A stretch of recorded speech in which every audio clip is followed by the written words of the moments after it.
Hello, hello. Welcome in to Best Ball Brawl episode 2. Ain't nothing but a hound dog, baby. We are taking on the Hound Dog 2 tonight. So, thank you for joining. We are going to get into this draft right away. We're not going to mess around. I'm itching to get some hound dogs on. This thing's filling quickly. 5 entry max, 20 seconds per pick.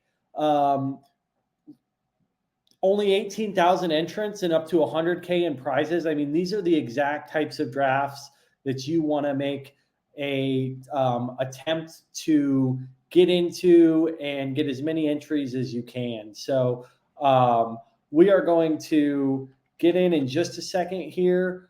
I am going to fix one thing with my mouse that's driving me a little nuts.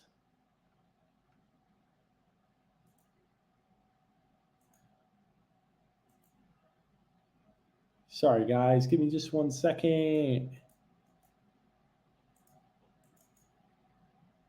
Might have to look up how to do this. My mouse is like inverted.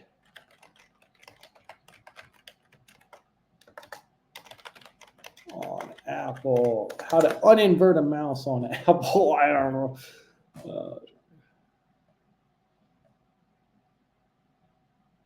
Scroll direction. I don't see that. Anybody ever? Oh, natural. Unscroll it. Okay, we're cooking. Anybody else feel that way though with Mac? Like with the way that they you Google things, you always Google stuff, but you can never actually find like the answer to it quickly and easily. It's always quite a pain. Let's just call it what it is. So, okay, we are going to enter this draft. Again, 5 entries. This is underdog settings. Is only half point PPR. You've got 3 wide receivers, 2 running backs, 1 quarterback, a tight end, and a flex. So there's a premium on wide receivers because you need 3 of them in your lineup, and they also have the highest propensity to spike. So you prefer to have a solid one as your flex even. So we're going to see if we can lean into that theme. I always love going heavy with the wide receiver when it makes sense and you get some of those guys you really like. So we're going to spend $6. We're going to enter this draft. We're going to be put in a room, and it looks like we're still waiting for 10 people. So we're going to have to wait just a second. And I probably could have messed with my mouse settings then, but I didn't want to risk it. So I anticipate this thing to fill like lightning because this thing just opened up today and is already halfway full. So if you do not are not on Underdog, but you're itching to get some drafts in, I strongly suggest giving this a try. It is super fun, super addicting, and who doesn't want to prove that they can turn $5 into 25,000, right? And it really is real. People who can win consistently by deploying strategies that are proven. So it's a lot of fun to be had here, guys. And we looks like we're only waiting on 2 or 3 more.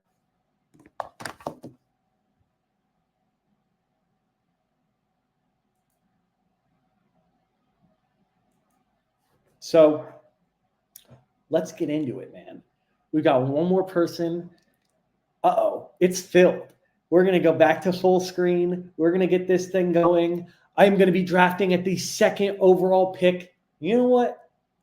I was thinking about doing something a little crazy, but I don't think I'm going to do it. I was thinking about leaning away from CeeDee Lamb, but I've already done that a ton in my other drafts because I do like with a half point PPR. I think there's a strong argument that Tyreek Hill could have a better overall season. Again, he's more of a big play guy who can score 150 yards and 2 touchdowns on 5 catches. 10 for 100 and a touchdown in half point PPR. I'd prefer Tyreek Hill, right, as opposed to maybe kind of more of a typical CeeDee Lamb stat line. So that half point PPR really does change things for me, but he's got a brutal championship stretch. He's going to have some weather issues he's going to have to deal with, Tyreek Hill. So he put Christian McCaffrey in chalk as fast as he possibly could. I like it. Let's do the same. Let's get CeeDee Lamb. I've given you my argument why I think Hill's a great third pick, but at the same time, to win these events, you need to make it to week 17 and score a ton of points in week 17. I believe Tyreek Hill has either a game in Cleveland on week 17 and another rough weather game the week before that. I mean, you're not certain that it's going to be terrible weather, but you're pretty certain. So, and this is something I always say, fantasy playoff week cheat sheet is something you should always have up while you're going through these drafts, because they're going to help illuminate who has the good matchups. So again, I gave you my argument for why Hill could have a better overall season, but in week 17, Miami plays at Cleveland, where we've seen 50-mile-per-hour winds around that time of the year, and Dallas plays week 17 at Philadelphia. Still could be brutal weather too, actually, but at least they're going to have probably a higher scoring game, a higher over-under, and a little bit more of a shootout in potential. So honestly, you can never, nobody knows what the weather is going to be on those days, right? But when I have my bags pretty full. Tyreek Hill, I do love the guy. So I do want to make sure that I acquire some more CeeDee Lamb. And he's a guy who's going in the first two picks. He's either going number one or number two in almost every draft. So if you want to get CeeDee Lamb, you are going to have to pay up. So this is a 20-second timer. These move quicker. I love it. I'm up in 5 picks. We're going to start looking at who we're taking next. Again, we started with a really strong wide receiver. I like to sort by ADP often just to see who everyone else is looking at. But it doesn't mean as we get further down that I'm not starting to comb out who I want to look for. So I do like Nico Collins. I doubt he stays that long. I love Deebo Samuel. I doubt he makes it to me. I also really like Mike Evans. I might lean Mike Evans here.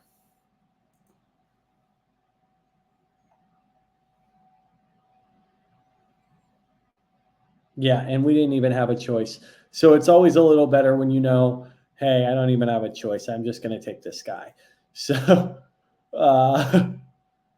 and it's not like we didn't have a choice. I'm just not as high as Devontae Smith because he's a wide receiver 2 in his offense. DK, I think we've kind of seen the peak of DK. I'm leaning Malik or Cooper Kupp here every time. This is in this range. I've taken my shares of Devon Achane. I'm going to go with Malik here. I've gotten a lot of Cooper Kupp. Malik Neighbors has been kind of elusive. And if you watched that show last night, they want to feed this guy. So we've got 2 really solid wide receivers to start. Going in that high on a wide receiver feels a little crazy to me. Oh, we have 3 wide receivers. We've got CeeDee Lamb, Mike Evans, and Malik Neighbors. So a nice foundational wide receiver room for sure. Tons of running back value to be had in the later parts of the drafts this year. Only so many wide receiver ones that you can scoop. They're going to feed Malik Neighbors if you watched that episode last night. He basically said, I get pissed when I don't get the ball. And Dayball's response was, good. I want dogs. I want guys who are going to be pissed if they're not involved. So let me know. What do you guys think of Malik Neighbors? Leave a comment. Get active in the chat. I'd love to hear how you guys feel about him going into a rookie season. That ADP is definitely rich, but a lot of people would argue that he's a better talent than even Marvin Harrison, who's going a full round ahead of him. So if that is the case, then you're getting a good value at the pick he's at. If I think a lot of people agree, he could have he didn't have a quarterback Jamar Chase had his rookie season, but he has the talent Jamar Chase had, and he could have a pretty solid rookie. So really like his talent. Let's see. Yeah, that episode 2 of Hard Knocks. This has been a great series so far. Just really peeking into the behind the scenes of the NFL franchises in the offseason, who they're evaluating, how the teams kind of make decisions. I will say I probably wouldn't have let Saquon walk. I really like Saquon, and that I don't know if that would have been my choice.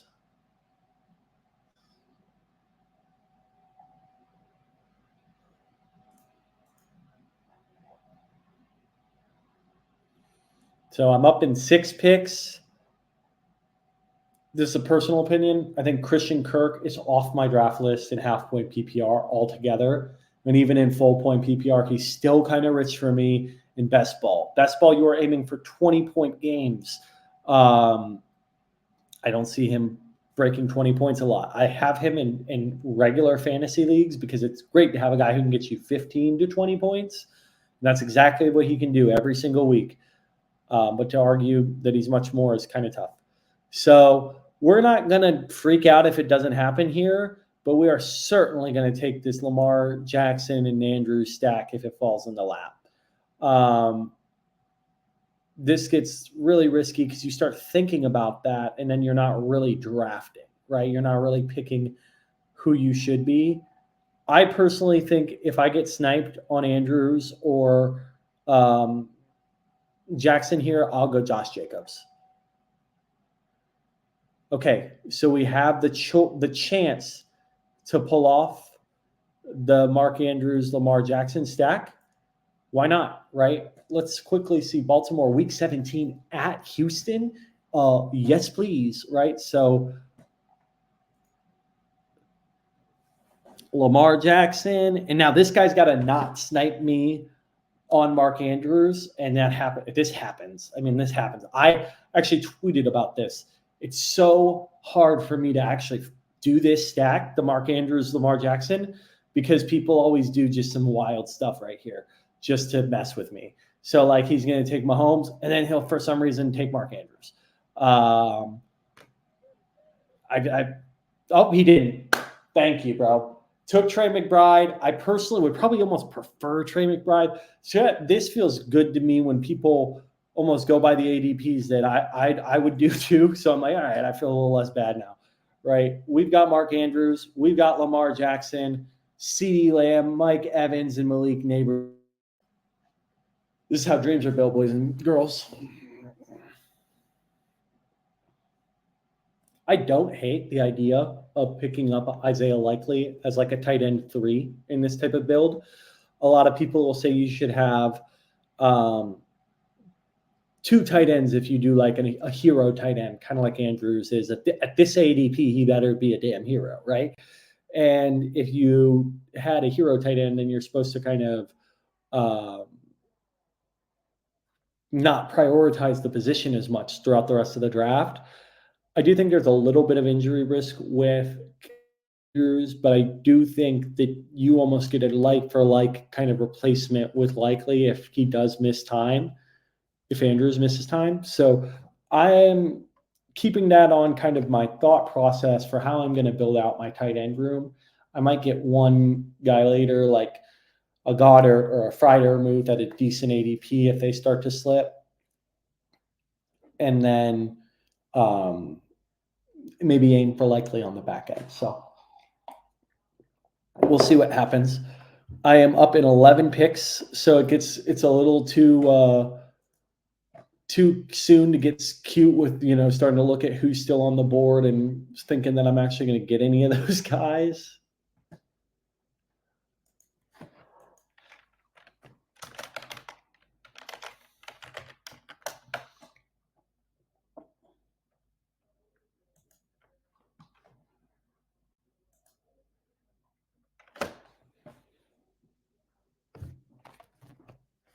Seven picks away.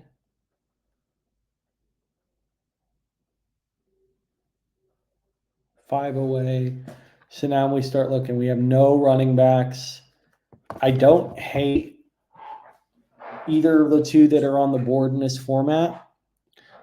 Rachaad White, I'd love him in full PPR.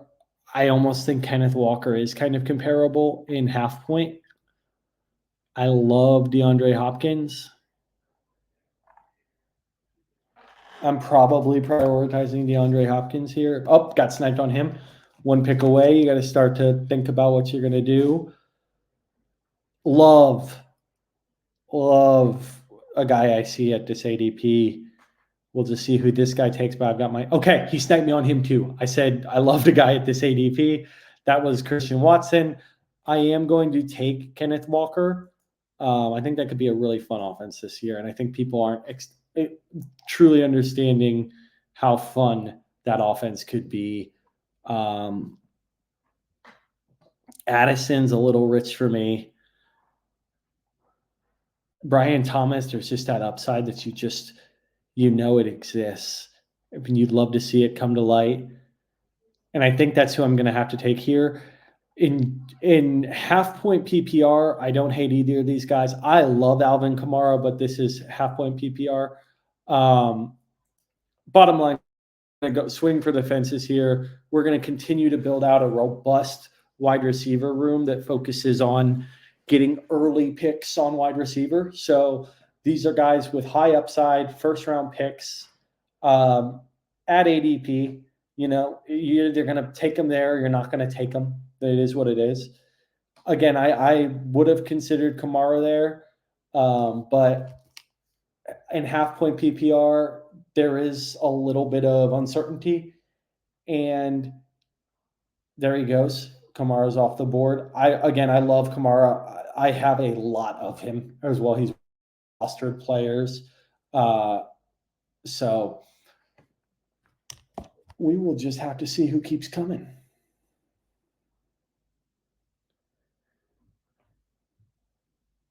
And keep up with your boy at Fantasy Picasso, Twitter, X, whatever you want to call it.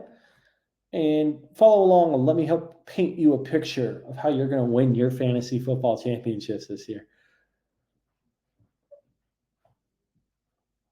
Let's go. I'm liking this build. I am. I think that really might be one of the first times I've drafted Kenneth Walker. And I've been kind of low on him because I'm like, well, he just runs. He doesn't catch passes. Again, in half point PPR, there's definitely more of a premium on guys who score touchdowns and get a lot of rushing yards. And he's a guy who could go for 100 rushing yards and and a touchdown on almost every single week, which is, again, you want guys who can score 20 or more points in your lineup. And to do that off of just being kind of a satellite back can be kind of tough in half point PPR. Okay, we're back on the clock and 7 picks. I mean, I'll just say it. The fact that James Conner is even on the board is criminal. The fact that people pass on him is criminal. I'll star him up. I think he'll get taken, but he's just unreal. He struggles to stay healthy, but would you rather have a guy? There he goes, 91. He's off the board. I'll keep that same energy for Raheem Mostert. Say the same thing about him. The fact that he's even available at this part of the draft is boggling. Now, who do I take if he gets taken?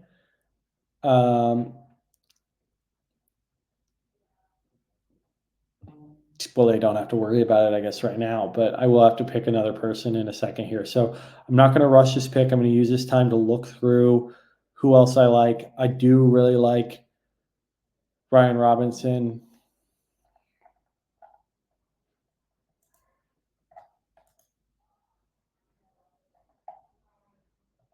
I'm curious if this guy will take Brock Bowers or Njoku. I think they're both great players.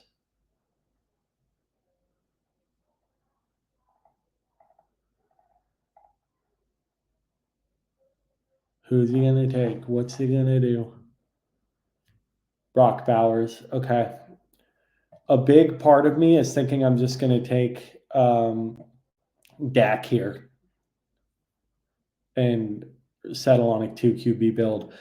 I love Lamar, and I think he provides a nice floor with his legs. He's a little inconsistent. So this guy's probably going to auto draft Dak, it looks like. Yeah, fuck me, right? That would have been a nice little stack. I probably should have even thought about prioritizing him.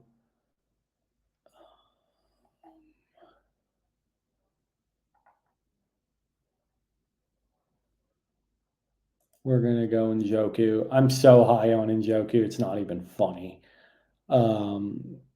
So it is what it is. I personally think he could be like the thing about Njoku is the spike weeks. Like he'll go quiet, but he'll be, 20 plus points on a given week and has that ability to break a long run, score a long touchdown.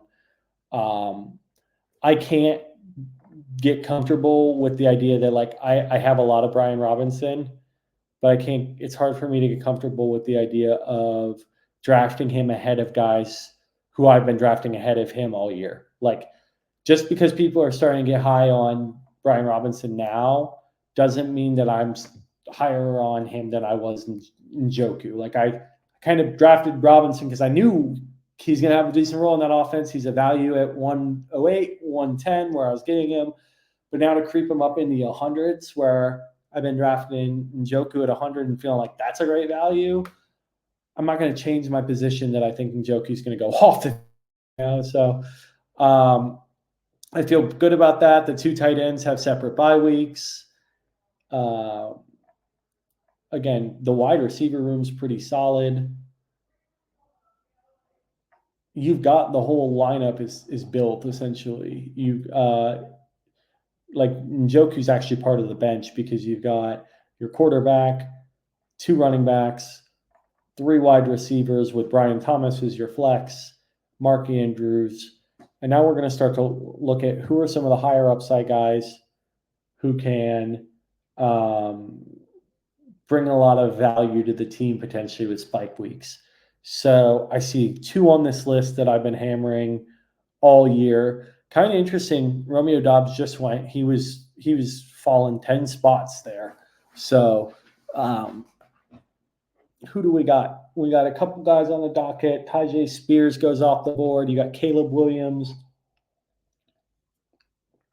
I like my boy Caleb Williams, but he's not who I'm going to go with here. I've got my eyes on either Cooks or Jacoby, and I'm good with really. I would prefer Cooks because of that passing offense, but if I get sniped, then I'll take Jacoby, and I'm not getting sniped. So we're going to take Brandin Cooks. 8 touchdowns in 2023. I don't think a lot of people knew that Brandin Cooks had 8 touchdowns in 2023. Now this guy's back. He was auto drafting when he sniped me on Prescott, but now he wants to be back so he can get the guy who might not even play this year with Mike Williams. Very cool stuff. Very cool stuff. I like Jacoby. I don't know if I want to kick the can on running back. I definitely don't. I'm going to go Gus here. I've got 5 running back or wide receivers I feel good about. Similar to, not a similar player to Kenneth Walker, but a guy just like Kenneth Walker who can fall into the end zone twice on any given week. And I love that upside. He's definitely a goal line back. That's the beauty of best ball. You don't have to risk starting him every week.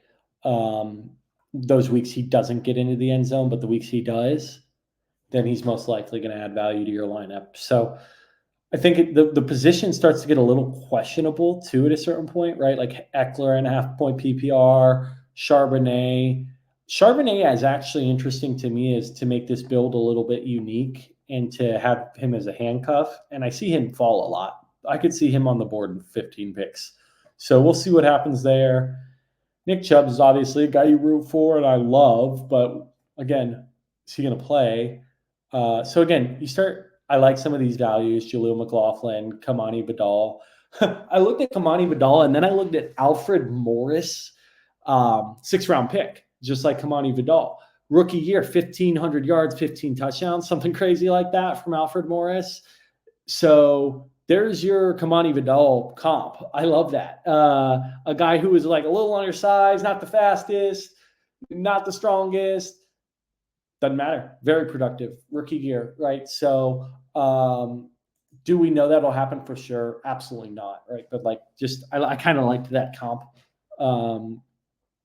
I'm loving this build though. I really am. I think we got 3 old, 2. Kenneth Walker's not old, but I mean Raheem Mostert and Gus Edwards.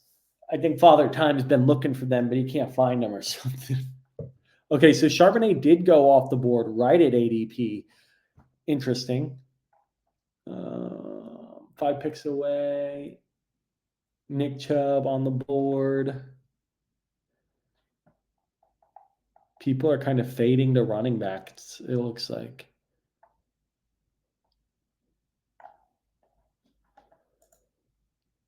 I can't get with Kirk Cousins being ahead of Matthew Stafford. I can't get with it.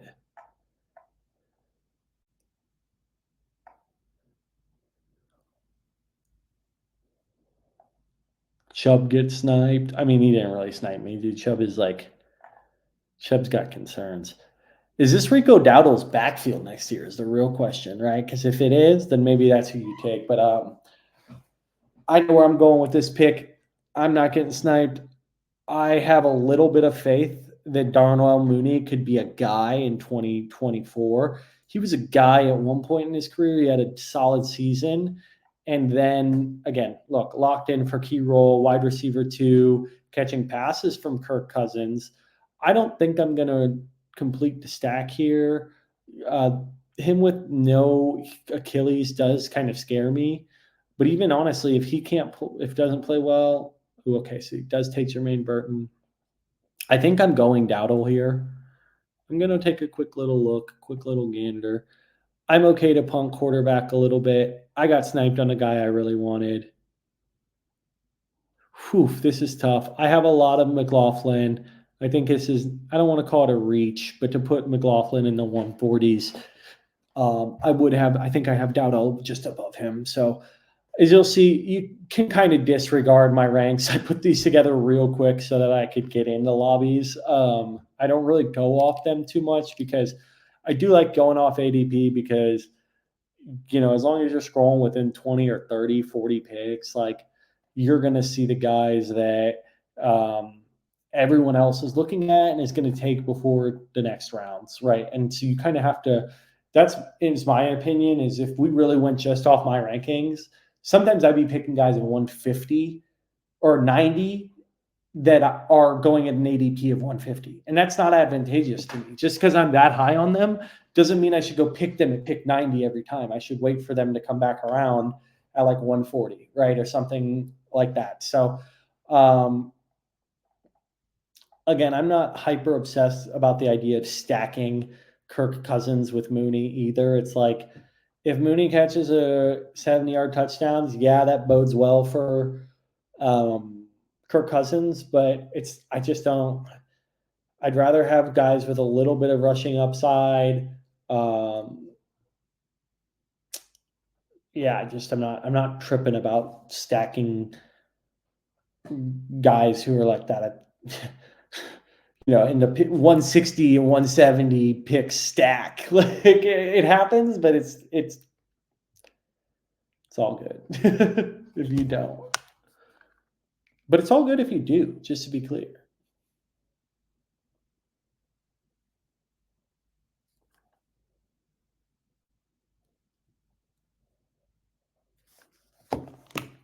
So we're up in 10 picks.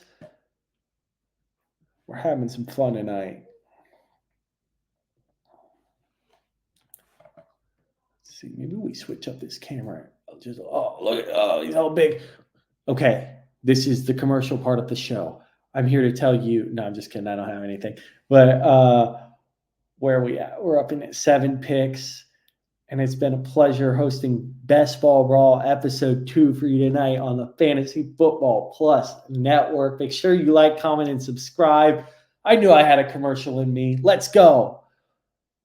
Add your boy at Fantasy Picasso on X, You do not want to leave home tonight without making sure that that has been completed. Let's get this back to full screen here. Let's get back in the sauce. We're up in 4 picks. We got to start making some critical decisions.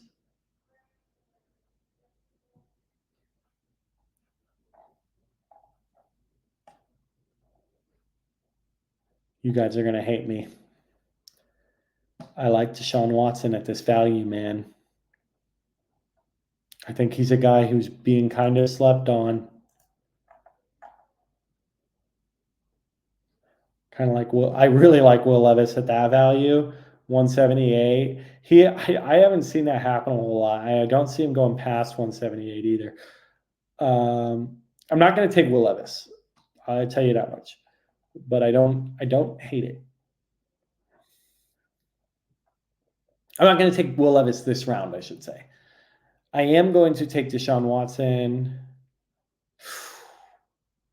Or this is where you can play the game a little bit. Like this guy's got 2 quarterbacks he probably feels pretty good about. I really like Chuba, and he would kind of help complete this build. We're taking a stab here and hoping that he passes on Deshaun Watson. If he doesn't, look, this is the same guy who's been auto drafting. So, I mean, it's just whatever. If it happens, it happens. Let's go. Wide receiver, running back, because he needed a damn running back. He already had 2 stud quarterbacks. It makes sense for him, but I'd rather have Chuba Hubbard, who is going to play this year, than J.K. Dobbins, who literally might not. And I get Deshaun Watson. So if you could learn one thing, if I could impart just a little wisdom from tonight, you probably just saw it there. And that's, there is value in whether it's a 15-second draft, 20-second draft, being keen on who the people in your lobby, what they have as in terms of roster constructions, where their needs are. I'm pretty set at all my positions, right? I've got 2 stud tight ends. I've got 1 real stud quarterback. I could probably maybe afford to pick up a third because you could argue like Watson's a risk. The running back room is at least solid enough. You've got 1 solid running back, the 2nd overall PPR or half-point PPR score last year with Mostert, and then some guys who on any given week could fill in as flexes, and then very kind of high ceiling, let's just call it, wide receiver room. Brandon Cooks these guys have all shown the ability to put up 1,000-yard seasons in the NFL. Will they do it next year? CeeDee Lamb's probably the only lock. Let's call Mike Evans a lock for 1,000 yards, guys. Let's freaking do it. I mean, the guy has always been a lock for 1,000 yards, right?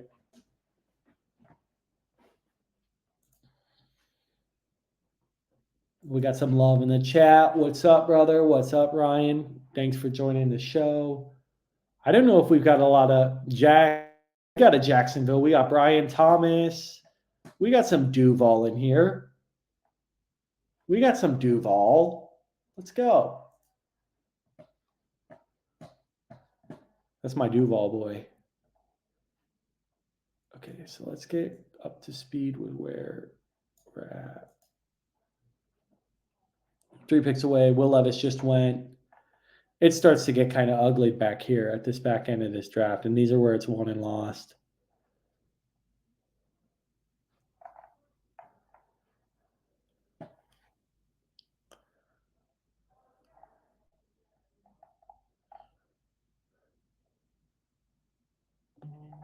Okay, your boy is on the clock. Dude, let's do it. Baker Mayfield kind of got passed here pretty hard. ADP 169. And we're going to get him at 191. I'm okay with that. And then I kind of like McMillan here. I mean, this is a guy who was basically like a wide receiver 1 at Washington with Rome Odunze and Jalen Polk. And then I just got sniped on McMillan, so that's okay. Now we've really got to start to think about what we're going to do here. You guys might love or hate this one. I kind of like it. This is kind of like the correlation of Darius Slayton. I'm higher on him. I have him ranked at 157. That was my point. If I'm taking Darius Slayton every time at 157, I'm an idiot, right? But this is a guy who could put up 20 points in any given week. I like having some uniqueness of having it like, oh, what if Neighbors goes down? Well, cool. Then Slayton steps in. This build doesn't explode, right? Oh, what if Neighbors doesn't catch a touchdown one week? Well, maybe it went to Darius Slayton. So I hear a lot of people making arguments that like it's counterproductive to have two players from the same roster. And again, I'm not tripping because I didn't stack them with Daniel Jones, just to be clear. Like, because they are both the types of players who could score a touchdown, have a good game, Darius Slayton and Neighbors, and Daniel Jones have 3 interceptions, 2 fumbles, and score like 7 fantasy points. So again, I don't see a whole ton of value stacking there. I'm starting to look at who's this kind of crown jewel of a final pick, right? Who am I going to cap off this draft with? I have the second to last pick. So I don't need a quarterback at this point.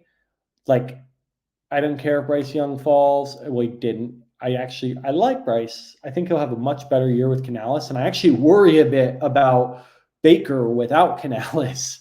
But let's see, like, I kind of like to do this exercise of just removing all the noise. I don't need another quarterback with Lamar, Deshaun, and Baker. I kind of could use maybe a little extra ammo at any of these 3 positions. I typically like to sit on 7 wide receivers.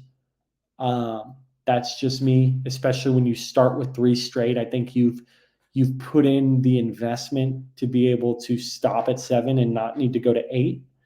And I think 5 running backs is not ideal, but it's good enough. So we start to look at who's left, right? We're up in 5 picks. Audric Estime, easily my pick if he's on the board. Just tell you what it is. Greg Dortch is probably second.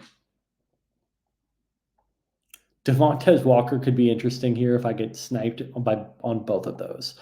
I did get sniped on Audric Estime.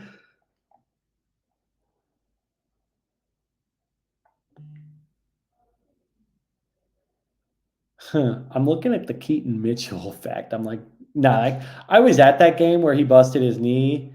It was brutal. I'm going to have some fun. Let's do Devontae Walker. I did it. I love Dortch, but I thought about it. We talked about stacks so much on this show, and I made fun of him so much. There's your stack. Devontae Walker and Lamar Jackson stacked. Baker Mayfield and Mike Evans stacked. So your boy out here hating on stacks, but at the same time completing them. Oh, and let's quickly pull this up just to make sure we got this final stack called out here. You've got the Njoku and Watson stack. So your boy triple stacks. Great draft. I love this draft. I think this is a great team. Stopped at 5 running backs. Went to 8 wide receivers, 2 solid tight ends. We're going to have a lot of fun this year. We got a lot of entries. We got a lot of best ball to play, but you've got to love the idea of playing for $100,000 in prizes, the opportunity to win first place $20,000, only 5 max entries, so people can't just submit every entry under the sun and every possible lineup scenario. 18,000 other entrants. It's a decent chance that baby is winning me some money. I'll call it what it is. Let's see. Let's see, what are we looking at? Top 3,000 make their money back, double your money. I'm trying to at least get in this range, right? Finish in the top 10, win a rack or 2. I think that's something you could be proud of. So thank you guys. I hope you guys had fun. I had fun hosting the show. And make sure you comment. You tell me where I messed up. What did I do right? What was your favorite moments from the show? What are the questions you have? How can we win more money together, right? I'm here to share my knowledge with you guys. If you got first on an entry and I got second and you told me that you won because of my advice, I'd love that. Seriously. So seriously, thank you guys for watching. I hope you enjoyed. Best Ball Brawl episode 2. I will be going live and streaming my drafts. They are too much fun not to share with you all, and I appreciate it, and I hope you guys had a good time. Like, subscribe, and comment, and follow me on X at Fantasy Picasso. Let's stay in touch. Love you guys. Good night.